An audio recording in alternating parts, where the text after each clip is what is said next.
Okay. Hi, everyone. Tori with Capital Financial here with Karen and Dana. Just our weekly little update of kind of what's going on in our third part series to the FHA parts we're talking about.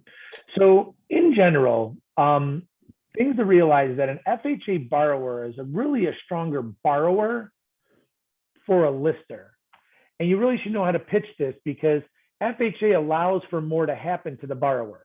Their credit score could go down because they missed a payment in the middle of waiting for this loan. They got a parking ticket. Well, we can do an FHA borrower credit scores all the way down to 560. So even if the person's credit got hurt, more chances that the deal won't die if it's FHA. Same thing with down payments or assets or reserves. FHA lets you go all the way down to 0.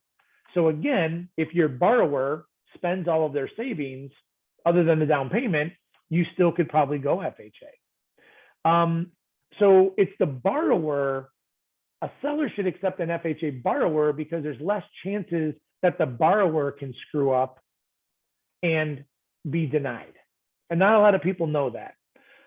Where the other side comes up, where FHA is a little tougher for the seller is on the property. If the property is not a strong property, that's where the problem is. It's in the property from the seller, not in the weakness of the borrower. That's a big misconception. So a FHA deal and a conventional deal, there really isn't much difference between the appraisals and stuff nowadays. But older agents who have been doing this for a long time, there used to be a huge discrepancy. So they may not know, and it'd be important for you to educate them on this, or let me get with them and educate them on it. I can do that too.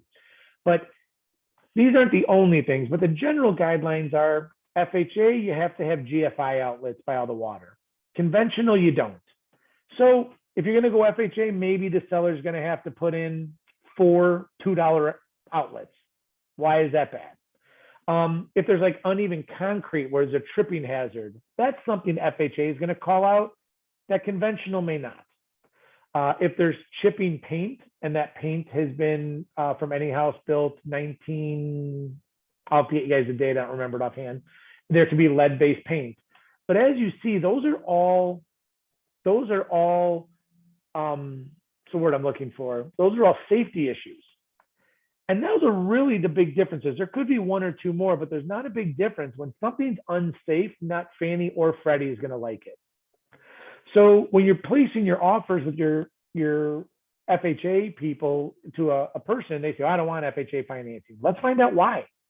Because there's all this concrete they don't want to fix. Okay, well, then we can go back to maybe our borrower will fix it after the fact. So sometimes you got to hang in there, and sometimes it's hardest just to let the seasoned agent know who's listing it that the FHA borrower is strong. If their property is weak, we have some workarounds for it. Does that make sense? Yeah. All right, so we won't inundate you with too much. My main thing is we're doing this a lot for people. If you're trying to present an FHA borrower, call me first. I can give you the tools to how to pitch it to the other side. And a lot of times we are talking directly to the other side and convincing the realtors of why it's better for them. And they're going with it, a lot of the time.